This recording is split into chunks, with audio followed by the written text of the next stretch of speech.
ഈ ജീവിതത്തിൽ ഞാൻ തുറന്നു ചോദിക്കുന്നുണ്ട്, ഈ അവസാന നിമിഷമാണെങ്കിൽ പോലും ഈ അധികാരത്തിലൊക്കെ ഇരിക്കുമ്പോൾ പണ്ട് AKG ഒക്കെ പറഞ്ഞിട്ടുള്ളത് പോലെ എപ്പോൾ വേണമെങ്കിലും പ്രലോഭനത്തിൽ വീഴാനുള്ള സാധ്യതയുണ്ടല്ലോ. അപ്പോൾ താങ്കളെ പോലുള്ള ഒരാൾക്ക് അങ്ങനെ പ്രലോഭനത്തിൽ വീഴാൻ കഴിയില്ല എങ്കിൽ പോലും അങ്ങനെ സമീപിക്കുന്ന ഘട്ടങ്ങൾ ഉണ്ടാവില്ലേ ആളുകൾ? പിന്നെ എത്ര സമീപിക്കുന്ന ഘട്ടങ്ങൾ ഞാൻ അതെങ്ങനെ നിരസിക്കില്ല? നിരസിക്കാന്ന് പറഞ്ഞാൽ അതൊക്കെ ക്ലിയർ ആയിട്ട് നിരസിക്കാം, അതിലൊന്നുമില്ല. സോറി, ഈ കാര്യത്തിൽ എന്നെ ബുദ്ധിമുട്ടിക്കണ്ട, എൻ്റെ അടുത്ത് നടക്കില്ല, എൻ്റെ പൊസിഷൻ ഇതാണ്, അത് പറഞ്ഞാൽ ആളുകൾ മനസ്സിലാവും. പിന്നെ അതിന്റെ പേരിൽ വല്ല വെറുപ്പുണ്ടോ? ആ വെറുപ്പോട് ഒന്നോട്ട് ആ വെറുപ്പോട് നമുക്ക് എന്താ വരാൻ പോകുന്നത്? മണ്ഡലത്തിൽ ധാരാളം പണം ഒഴുകുന്നു എന്നൊരു വാർത്ത കേട്ടു, അത് വലിയ രീതിയിലുള്ള വിവാദമായി. ഇപ്പോഴും പണം ഒഴുകുന്നുണ്ടോ യഥാർത്ഥത്തിൽ മണ്ഡലത്തിൽ എന്ന് അവർ തമ്മിൽ ഞാൻ അതിനെക്കുറിച്ച് വേറെ വലിയ കാര്യമൊന്നും പറയുന്നില്ല. എന്തായാലും പണത്തിന് ഒഴുക്കുണ്ട്, ഈ മണ്ഡലത്തിലുണ്ട്. അനാരോഗ്യകരമായ പണത്തിന് ഒഴുക്കുണ്ടോ? അനുവദനീയമായ ഒഴുക്ക്. നിങ്ങൾക്ക് ഇവിടെ വെച്ചിരിക്കുന്ന വലിയ ഫ്ലക്സ് ബോർഡുകൾ നിങ്ങൾ കണ്ടില്ലേ? ആ ബോർഡുകൾ നമുക്ക് പരസ്യ കമ്പനിക്കാർ കൊടുത്താ ഒരു MP ഒരു മണ്ഡലത്തിൽ ഉപയോഗിക്കാവുന്ന കാശ് എത്രയാ? ആ കാശ് ഇതായിട്ട് വല്ല ബന്ധമുണ്ടോ? രണ്ടാമത്തെ കാര്യം, പണം മറ്റു രീതിയിലും കൊടുക്കുന്നുണ്ട്. വോട്ടർമാർക്ക് പണം കൊടുക്കുന്നുണ്ട് എന്ന് പലരും എൻ്റെ അടുത്ത് വന്ന് പറഞ്ഞു. ഞാനത് പരസ്യമായി ഞാൻ പറഞ്ഞിട്ടുണ്ടല്ലോ. ഞാൻ അവിടെ വെച്ചൊരു മീറ്റിംഗിന് ഞാൻ പറഞ്ഞു, പണം കിട്ടുമെങ്കിൽ വാങ്ങിച്ചോന്നേ. പാവപ്പെട്ട ആളുകൾക്ക് പണം വാങ്ങുന്നതിനെന്താ? അവനടുത്ത് പോയി പണം കൊണ്ട് കൊടുക്കുന്നു. പക്ഷെ പണം വാങ്ങുന്നതിന് മുമ്പിൽ അവനൊരു കാര്യം ചെയ്യണം, നേരെ പോകുമ്പോൾ ഒരു ദൈവത്തോടൊന്ന് പ്രാർത്ഥിക്കണം. ദൈവമേ, ഈ പെരുങ്കള്ളന്മാരുടെ ഞാൻ കാശ് വാങ്ങുന്നത്, ഞാൻ വോട്ട് ചെയ്യുന്ന ഇടതുപക്ഷ മുന്നണിക്കാണ്, വോട്ട് നമുക്ക് ചെയ്താൽ മതി. പണം അപ്പുറത്ത് വാങ്ങിക്കോ, വോട്ട് നമുക്ക് ചെയ്തോ. നമ്മുടെ അടുത്ത് പൈസ കൊടുക്കാനില്ല. പാവപ്പെട്ട ഒരുത്തിന്, ഒരു ഗതിയില്ലാതെ ഒരുത്തിന് പോയിട്ട് ഒരു ചോദിക്കട്ടെ, അങ്ങനെ തിരുവനന്തപുരം മണ്ഡലത്തിൽ ശരാശരി വോട്ടർമാർക്ക് പല കണക്കാണ് ഞാൻ കേട്ടത്. ആറ്റിങ്ങലിൽ വേറൊരു കണക്ക് കേട്ടു. ഇവിടെ ശരാശരി വോട്ടർമാർക്ക് എത്ര രൂപ വെച്ച് കൊടുക്കുന്നു എന്നാണ് അങ്ങ് മനസ്സിലാക്കി. ആര് കൊടുക്കുന്നു പറയണ്ട, മനസ്സിലാക്കുന്നത് ഞാൻ. എന്റെ അടുത്ത് പലരും പറഞ്ഞു ഒരു 10,000 വരെ കൊടുക്കുന്നുണ്ട്. 10,000 ഒരു വോട്ട് വരെ കൊടുക്കുന്നുണ്ട് വീട്ടിലേക്ക്. അതെ, അതാ അതിൽ ഏജൻസികളുണ്ട്, അങ്ങനെയാ പറയുന്നത്. ഞാൻ കണ്ടതല്ല, എന്റെ അടുത്ത് വേറെ പ്രൂഫ്. 10,000 രൂപ വരെ വോട്ടർമാർക്ക് പണം നൽകി വോട്ട് സ്വാധീനിക്കാനുള്ള ശ്രമം ഈ മണ്ഡലത്തിലുണ്ട്. പക്ഷെ തിരുവനന്തപുരം മണ്ഡലത്തിൽ അതുകൊണ്ട് ഒന്നും സംഭവിക്കാൻ പോകുന്നില്ല. പണം വാങ്ങി മാറ്റി വോട്ട് ചെയ്യുന്ന ആളുകളുള്ള മണ്ഡലമല്ല ഇത്.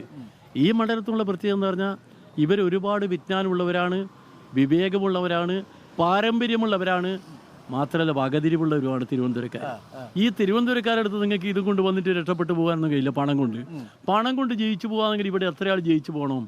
പണത്തിന്റെ ബലം കൊണ്ട് അങ്ങനെ ഉദ്ദേശിച്ച ചെറിയ ആളുകൾ പണവും കൊണ്ട് വന്ന് പണത്തിന്റെ ബലം കൊണ്ട്. അന്ന് അരുൺ, ഞാനൊരു കാര്യം പറയട്ടെ, ഈ പണത്തിന്റെ സ്വാധീനവും പരസ്യത്തിന്റെ സ്വാധീനവും ഈ തെരഞ്ഞെടുപ്പ് എൻ്റെ മനസ്സിനെ വല്ലാതെ വേദനിപ്പിച്ചു. സത്യമായിട്ട് ചില പത്രങ്ങൾ കാണിച്ചിരിക്കുന്ന ഒരു പിന്നെ തെറ്റായ നിലപാട്, ചില മാധ്യമങ്ങൾ ഏകപക്ഷീയമായ നിലപാടെന്ന് പറഞ്ഞൊരു പ്രധാനപ്പെട്ട മാധ്യമം. ആ മാധ്യമത്തിലെ ഡിസ്കഷനിൽ ഈ തിരുവനന്തപുരത്ത് 3 സ്ഥാനാർത്ഥികളുണ്ടെന്നെങ്കിലും പറയണ്ടേ? 3 സ്ഥാനാർത്ഥികളുണ്ടെന്നെങ്കിലും പറയണ്ടേ? ഒരു വാക്ക് ഇവിടുത്തെ ഒരു സ്ഥാനാർത്ഥിയുടെ ഉടമസ്ഥതയിലുള്ള മാധ്യമം എന്നാണ്. അതെ, അല്ല, നിങ്ങൾ ആ മാധ്യമല്ല, വേറൊരു മാധ്യമം, അതും പ്രധാനപ്പെട്ട മാധ്യമം, ദേശീയ പ്രസ്ഥാനവുമായിട്ട് ബന്ധമുണ്ടായ ഒരു മാധ്യമം. ആ മാധ്യമം ഒരു ചർച്ച ഞാൻ കണ്ട്, ഞാൻ ഇങ്ങനെ നോക്കിയിരുന്നു പോയി. ഇവിടെ ഇടതുപക്ഷത്തിന് സ്ഥാനാർത്ഥി ഉണ്ട് എന്നുള്ള കാര്യം പോലും ആങ്കർ പറയുന്നില്ല. ആങ്കറല്ലെന്ന് പറയുന്നില്ല. ആങ്കർ ആദ്യം ചോദിക്കുന്നത്, രാജീവ് ചന്ദ്രശേഖർ ഇവിടെ വന്നിട്ടുണ്ടല്ലോ, അദ്ദേഹം വലിയ ടെക്നോക്രാഫ്റ്റ് ആണല്ലോ, അദ്ദേഹം ഇവിടെ ഒരുപാട് മാറ്റങ്ങൾ ഉണ്ടാക്കൂലേ എന്നൊക്കെയാണ് ചോദിക്കുന്നത്. എല്ലാം ബുദ്ധിജീവികളെ കൊണ്ട് നിർത്തിയിരിക്കുക. അവരും ഞാൻ കുറ്റം പറയുന്നില്ല, അവരോട് ചോദിച്ചാൽ അവർ മറുപടി പറയുന്നുണ്ടോ? അത്രേ പറഞ്ഞുള്ളൂ. എന്നിട്ട് അവസാനം ബുദ്ധിജീവികളുടെ ഒരാൾ പറയാ, പന്ന്യൻ രവീന്ദ്രൻ അയാൾ നല്ല ആളാണ്, അയാളെ കുറിച്ച് എന്താ പറയാ, പുട്ടിന് തേങ്ങിയിടുന്ന മാതിരി ഇങ്ങനെയൊന്നും പറയണല്ലോ. അത് മാത്രം പറയും. അതായത് മാധ്യമങ്ങളുടെ ഭാഗത്തുനിന്ന് പിന്തുണ ശ്രീ പന്ന്യന് കിട്ടിയിട്ടേ ഇല്ല. ചില മാധ്യമങ്ങളുടെ ഭാഗത്തുനിന്ന് സത്യം പറഞ്ഞാൽ ഈ കഴിഞ്ഞ ഇന്നലെ വരെ ചില മാധ്യമങ്ങളുടെ കാര്യം മൂന്നാമതൊരു സ്ഥാനാർത്ഥി ഉണ്ടെന്നുള്ള അവരെ മിണ്ടാതെ പോയി. മാത്രമല്ല, ഞാൻ ചോദിക്കട്ടെ, 2019 കഴിഞ്ഞ പാർലമെന്റ് തെരഞ്ഞെടുപ്പ് നടന്നേ ഉറപ്പാണല്ലോ. 2019 ശേഷമാണല്ലോ 21. 2021 ഇവിടെ അസംബ്ലി തെരഞ്ഞെടുപ്പ് നടന്നല്ലോ, 7 മണ്ഡലം. BJP ചരിത്രത്തിൽ ആദ്യമായ ഒരു സീറ്റ് കിട്ടിയ കേരളത്തിൽ കിട്ടിയ ഇവിടെയാണ്, നേമത്തെ. ആ നിയമ സീറ്റ് ഉൾപ്പെടെ പിടിച്ചെടുത്തില്ല ഇടതുപക്ഷം. ആ 2021 എന്ന് പറയുന്ന വർഷം ഈ മാധ്യമങ്ങൾക്ക് അറിയയില്ലേ? എവിടെ പോയി 2021 പറഞ്ഞത്? അതിനെക്കുറിച്ചൊന്നുമില്ല. മാധ്യമങ്ങളെ പോലും പരസ്യം കൊടുത്തുകൊണ്ട് വശീകരിക്കാൻ വേണ്ടി കഴിയുമെന്ന് വന്നാൽ, അതും തിരുവനന്തപുരത്തെ മാധ്യമങ്ങളിൽ ചിലതിനെ സ്വാധീനിക്കാൻ കഴിയുമെന്ന് വന്നാൽ എൻ്റെ മനസ്സിനെ വല്ലാതെ വേദനിപ്പിച്ച്. കാരണം ഞാൻ ചെറുപ്പകാലം മുതലേ പത്രം ഒരുപാട് വായിക്കുന്ന, സ്ഥിരമായി വായിക്കുന്ന, പിന്നെ മാധ്യമ പ്രവർത്തകർ ഞാൻ തമ്മിലുള്ള ഒരു വൈകാരിക ബന്ധമുണ്ട്, താങ്കൾക്കറിയാലോ. അങ്ങനെ ഒരു ബന്ധമുള്ളതാ. എന്നിട്ട് പോലും ആങ്കർ ചോദിക്കുന്നില്ല. പന്നിയൻ രവീന്ദ്രൻ എന്ന് പറയുന്നൊരു സ്ഥാനാർത്ഥിയുള്ള കാര്യം ആങ്കർ ചോദിക്കുന്നില്ല, പറയുന്നില്ല. ആ കണക്കിനകത്ത് 2021 കാണുന്നേയില്ല.